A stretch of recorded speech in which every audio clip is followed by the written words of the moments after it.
Di dunia ini, kita dibayar karena kita bisa nyelesain suatu masalah. Pernah nggak lo mikir, kenapa ada orang yang gajinya 5 juta dan ada juga orang yang gajinya 50 juta, bahkan lebih. Padahal sama kerjanya 8 jam, atau 9 to 5, sama-sama berangkat pagi, pulangnya malam. Tapi kenapa bisa beda segitunya? Gua kasih tau kenapa. Karena di dunia ini, kita dibayar berdasarkan seberapa besar masalah yang lu selesain. Itu doang, simple. Tapi banyak yang gak sadar. Lu bukan dibayar karena kerja keras. Lu bukan dibayar karena lu kerja lembur, capek gitu. Enggak. Lu bukan dibayar berdasarkan hal itu. Kalau cuma kerja keras, tukang gali udah jadi miliarder. Tukang cuci mobil udah naik Rolls Royce. Tapi kenyataannya kan enggak. Padahal mereka jauh lebih keras dibandingkan yang lain. Karena kerja keras doang gak cukup. Yang penting tuh masalah apa yang lu bisa selesain. Apa sih sebenarnya yang bisa bikin lu dihargai lebih, lu dibayar mahal? Jawabannya bukan karena mereka kerja keras, tapi karena mereka menyelesaikan masalah yang lebih besar. Ini gue kasih contoh. Di kerja profesional, tukang parkir nyelesain masalah apa? Susah keluar mobil. Dia bantu lu untuk ngeluarin mobilnya. Lu lagi di parkiran, susah nih mobil lu keluar. Di jalan raya banyak lalu lalang. Ya udah, dia berhentiin dulu. Stop ya. Stop dulu. Ayo maju terus. Itu masalah yang dia selesain. Ya udah, lu bayarlah 2.000. Skill set yang dia punya ya cukup berani, udah itu doang. Nggak lebih. Semua orang bisa buat jadi dia. Project manager, apa masalah yang dia selesain? Dia nge-lead tim, ngatur timeline, jaga komunikasi sampai pastiin proyeknya itu benar-benar selesai. Itu masalah yang diselesaikan project manager. Uang dia pasti lebih banyak dibandingkan tukang parkir tadi. Kenapa? Karena masalah yang diselesaikan jauh lebih besar dari sekedar ngeluarin mobil dari parkiran. Dia menuntaskan proyek yang mungkin kalau nggak ada dia, nggak ada yang ngelit. Dan kalau nggak ada yang ngelit, ya proyeknya bakal hancur. Dan nggak semua orang punya skill set kayak si project manager ini. Skill setnya apa? Dia ngelit timnya, punya leadership, komunikasi yang baik. Itu skill set yang dia punya. Naik lagi si level atau direktur, masalah yang diselesaikan jauh lebih besar juga dari sekedar ngelit suatu proyek. Tapi dia ngelit satu perusahaan, ngelit a whole company, membuat keputusan untuk perusahaan supaya selalu grow up, yang nentuin visi mau dibawa kemana ini perusahaan. Skill setnya udah pasti di atas lagi, upgrade lagi dibandingkan si project manager tadi yang hanya mengelola suatu proyek. Jadi lu dibayar berdasarkan seberapa besar masalah yang lu selesain, bukan karena kerja keras saja. Dan untuk menyelesaikan masalah yang lebih besar, butuh resource yang lebih besar juga. Tukang parkir semua orang bisa, gak butuh skill set apa-apa. Resource yang dia punya ya cukup berani, udah gitu doang. Project manager butuh mengerti cara berpikir untuk efisiensi proyeknya. Itu skill set yang dia punya. Si level atau direktur butuh skill set untuk ngelit seluruh perusahaan. Paham tentang efisiensi perusahaan. Paham strategi terbaik untuk mengembangkan perusahaannya. Yang mana di kasus ini, di kerja profesional ini, resource yang lu butuh adalah skill set. Dan gak semua orang mau untuk upgrade skill setnya mereka sendiri, upgrade diri sendiri. Mereka gak mau, males gitu kan. Banyak alasan aja. Oh, dia bapaknya kenal ini, kenal itu. Dia punya orang dalam. Ya tinggal cari orang dalamnya. Lu tawarin masalah apa yang bisa lu selesain. Gini deh, lu posisikan diri lu sebagai owner bisnis. Lu punya usaha. Ada orang datang nanya, "Pak, saya butuh kerja. Ada kerjaan gak? Saya mau cari pengalaman di perusahaan Bapak. Gaji saya 10 juta ya, Pak." Dan ada satu orang lagi datang, "Pak, saya punya skill set di bidang digital marketing. Saya bisa bantuin omset Bapak 10 kali lipat. Gak usah dibayar dulu, Pak. Saya pengen ngasih produknya dulu dan Bapak nanti lihat sendiri hasilnya." Lu pikir, lu sebagai orang yang punya usaha, owner business, sebagai orang yang nerima kerjaan, lu bakal pilih mana? Ya udah jelas orang yang kedua. Dia bukan fokus sama uangnya, tapi dia fokus untuk nyelesain masalah yang ada di perusahaan lu. Karena dia tahu akan dibayar sesuai seberapa besar masalah yang bisa dia selesain. Jadi udahlah alasan lu sekarang masih miskin ya karena lu terlalu fokus sama uangnya. Uang itu bakal ngikutin sesuai seberapa besar masalah yang selesain. Dan untuk menyelesaikan masalah yang lebih besar, lu butuh resource yang lebih besar juga. Kalau di kaos ini juga sama, skill set. Jadi ini cuma skill issue aja kok. Lu malas untuk upgrade skill lu sendiri. Kebanyakan alasan. Lu sekarang punya alasan lagi. Itu ada influencer yang gak punya skill apa-apa. Kerjaannya cuma joget-joget TikTok doang. Tapi kok duitnya lebih banyak ya dari gua? Kok dia bisa kaya? Dia modal viral doang. Gak punya skill set apa-apa. Dia bisa lebih kaya dari gua. Mereka emang gak pinter-pinter amat. Lu sadar gak? Orang yang joget-joget TikTok doang atau orang yang modal viral doang, banyak loh pengikutnya, banyak followersnya, banyak yang nontonin dia. Masalah yang diselesaikan apa? Misal, ada suatu brand itu butuh dikenal lebih banyak orang lagi. Salah satunya dengan cara apa? Bisa dengan endorse mereka. Dengan endorse mereka ya pasti orang yang suka nontonin influencer itu bakal ngeliat iklannya dari brand tersebut. Dan nambahlah awareness tentang brand itu sendiri. Itu masalah yang dia selesain. Mereka nggak punya skill untuk ngehandle perusahaan. Mereka nggak jago buat coding. Mereka bodoh di akademik. IQ-nya jongkok. Kerjaannya joget-joget doang. Tapi mereka punya hal lain, yaitu ngejual atensi, ngejual perhatian. Makanya semakin banyak followers, bakal semakin mahal brand ngebayarnya. Dan ada kasus juga di mana followersnya sama-sama 1 juta. Si A ini punya 1 juta followers dan si B ini punya 1 juta followers juga. Konten mereka sama, cuma joget-joget doang. Si B ya cuma sekedar joget, lucu, viral, tapi nggak ada impact bisnis ke brand. Nggak ada awareness yang solid, yang ada cuma impression kosong. Tapi si A ini berdasarkan data historical punya nilai tambah. Setiap kali si A di endorse, setiap kali si A promosiin produk atau brand, followersnya beneran beli, followersnya beneran aware sama brand yang dibawain. Itu nilai jual tambah lagi bagi si A. Uang si A pasti lebih banyak dibandingkan si B, karena masalah yang diselesaikan jauh lebih besar. Impact dia terhadap dunia jauh lebih besar, karena lebih banyak mengkonversi audiensnya meskipun sama 1 juta followers. Masuk lagi ke rumus yang tadi. Karena si A uangnya lebih banyak, pasti masalah yang diselesaikan jauh lebih besar juga.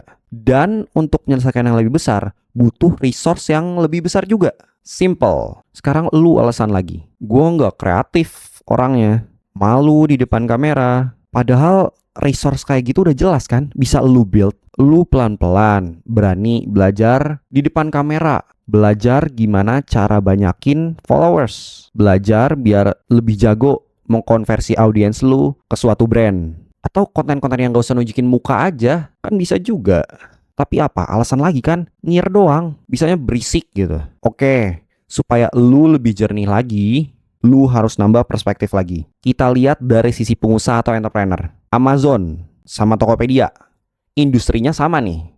Sama-sama e-commerce. Tokopedia nyelesain masalah apa? Nyelesain masalah orang yang pengen jualan online, pengen go digital. Dari sisi pembelinya juga bisa ngelihat harga pasar, bisa beli di rumah online aja. Amazon nyelesain masalah apa? Sama persis. Tapi kenapa Amazon jauh lebih kaya dibandingkan Tokopedia? Karena skalanya jauh lebih besar. Yang satu, si Tokopedia hanya menyelesaikan masalah di Indonesia. Si Amazon menyelesaikan masalah di satu dunia. Jadi skalanya berbeda. Yang satu cuman Indonesia, yang satu skala dunia. Lebih besar masalah yang dia selesaikan. Dan untuk menyelesaikan masalah berskala global atau masalah yang lebih besar, butuh resource yang lebih besar juga. Di kasus ini butuh lebih banyak karyawan yang berkualitas, butuh sistem yang lebih efisien, terstruktur, butuh dikenal satu dunia. Itu resource-nya. Selalu masuk ke rumus gua tadi. Jika masalah yang diselesaikan lebih besar, uang pasti akan mengikuti. Dan untuk menyelesaikan masalah yang lebih besar, butuh resource yang lebih besar juga. Sekarang lu alasan lagi. Gak punya modal bro, gak punya skill set bisnis gua, gak ada pengalaman. Ya lu gak punya skill set, ya tinggal belajar. Belajar apa yang dibutuhin buat ngerunning usaha lu. Bisa belajar finance, belajar sistem perusahaan, sampai teknis-teknisnya. Tinggal belajar gitu loh. Pelajarin skill set apa yang lu butuhin untuk ngerunning perusahaan lu. Simple itu kan. Gak punya modal, tinggal cari uang ya. Bisa funding ke investor. Atau kalau lu ngerasa sulit untuk diterima investor, lu tinggal running bisnisnya kecil-kecil dulu aja. Dapetin dulu uang lu dari bisnis kecil lu. Kan compounding. Dari yang tadinya kecil Profitable, naik lagi, profitable lagi, naik lagi. Atau bisa dibantu dari uang hasil lu kerja profesional, uang hasil lu kerja freelance. Banyak hal. Lu cuman banyak alasan, makanya lu masih miskin. Gua pertama kali dapetin uang sendiri itu waktu gua SMP. Jadi gue dulu pernah waktu SD pengen banget beli online, tapi gue nggak punya ATM. Ya lu tau lah, bocil SD kan gak ada ATM lah. Sedangkan kalau mau order online kan harus pakai ATM, pakai bank gitu. Gue pengen minta beliin ke mama gue juga pasti nggak bakal dibeliin juga gitu. Sampai pas gue SMP, gue masih ada keinginan untuk membeli barang online itu. Dan gue akhirnya menemukan satu solusi, yaitu bisa menggunakan payment method cash. Jadi bisa dibayar di Indomaret gitu atau Alfamart. Gue cobalah, ternyata emang bisa bayar cash. Dari situ gue berpikir, pasti masih banyak orang yang gak ngerti cara order online, khususnya anak-anak SD, yang bahkan mungkin kenal e-commerce kayak Tokopedia aja mereka gak tahu. Jadi gue nyobalah ke teman gue yang masih SD. Gue suruh si teman gue yang masih SD kasih informasi ke teman-teman SD-nya. Gue bisa bantu lu order online. Cukup kirim fotonya aja, nanti gue orderin. Ternyata beneran ada yang order ke teman gue gitu, minta tolong. Ini ada orderan. Akhirnya gue cecetan lah sama customernya untuk kirim foto barang yang dia pengen order. Mereka nggak tahu harga market di pasar, mereka nggak ngerti cara ordernya, jadi mereka benar-benar buta. Yang mereka tahu hanya barang apa yang pengen mereka order, udah gitu aja. Dan ya mereka kirim fotonya ke gue di Instagram gitu, DM-DMan. Gue yang ngasih price-nya, karena mereka nggak tahu harga market kan. Gue tuh masih inget, ada satu customer, dia beli mainan mobil-mobilan. Kalau lu tahu, itu namanya diecast. Dia nggak beli sekali doang, dia beli beberapa kali. Dan dia kekurangan informasi gimana cara order online. Bahkan e-commerce kayak Tokopedia aja bener, dia nggak tahu gitu loh. Jadi bisa dibilang dia juga gak tahu harga pasar kan. Dia tuh mungkin anak orang kaya kali ya. Gue beli Tokopedia tuh harganya 50.000, tapi gue minta ke dia 120.000 atau 130.000 gitu. Banyak, marginnya 50% lebih kan. Iya, dari pengalaman gue, lo bisa belajar lah. Di sini gue fokus kepada masalah apa yang bisa gue selesain, yaitu membantu bocil-bocil SD untuk order online. Resource yang gue punya ya pengetahuan aja untuk order online, payment method bisa cash. Dan teman gue yang masih SD itu salah satu resource juga. Uang gue waktu itu kecil karena masalah yang gue selesain juga kecil. Masalah bocil-bocil SD aja. Jadi ada banyak cara lah untuk lu cari uang.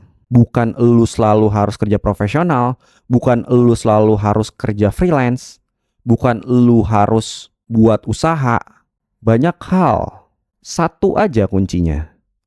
Lu menyelesaikan masalah apa, seberapa besar, uang bakal mengikuti. Dunia itu kayak main game. Uang itu gold, monster itu masalah apa yang bisa lu selesain, level itu resource, XP itu banyak hal yang bisa ningkatin level lu. Sekarang gue mau lu bayangin, kalau lu di game, lu mau dapat gold banyak, apa yang akan lu lakuin? Bunuh monster kecil? Enggak, lu harus ngelawan bos. Masalahnya kalau lu levelnya masih cupu, masih level 3, mau ngelawan bos, ya mati lu. Lu mesti ngapain dulu? Grinding, cari XP, naik level, upgrade skill, upgrade armornya, upgrade weapon. Karena semakin tinggi level lu, semakin gede monster yang bisa lu kalahin. Semakin gede monster yang lu kalahin, semakin gede juga gold yang lu dapet. Real life persis kayak gitu. Kalau hari ini lu cuma nyelesain masalah yang kecil, ya uang lu juga dikit. Lu masih lawan slime doang, lawan goblin doang. Jangan heran gold lu receh, duit lu dikit, masih miskin. Kalau mau lawan bos gede, mau lawan dragon, lawan masalah yang berdampak besar, lu harus naik level. Caranya ya ambil XP ada di mana-mana, bertebaran, upgrade terus level lu, upgrade terus resource yang lu punya, sampai akhirnya pas lu ketemu bos, ketemu dragon, lu siap, lu mampu, lu ngehajar. Dan pas lu menang, gold lu gede. Udah pasti. Uang lu gede, uang lu banyak. Simple. Jadi lu sekarang udah tahu kan, masalah yang lu selesain kecil, uang lu juga kecil. Masalah yang lu selesain besar, uang lu juga akan jauh lebih besar. Kalau hari ini lu masih miskin, jangan sakit hati. Tanya ke diri lu, masalah apa sih yang gue selesain? Kalau cuma masalah receh, masalah kecil, ya pantas aja lu masih miskin. Jangan ngeluh. Tinggal cari masalahnya, cari resource-nya untuk menyelesaikan masalah itu. Hajar.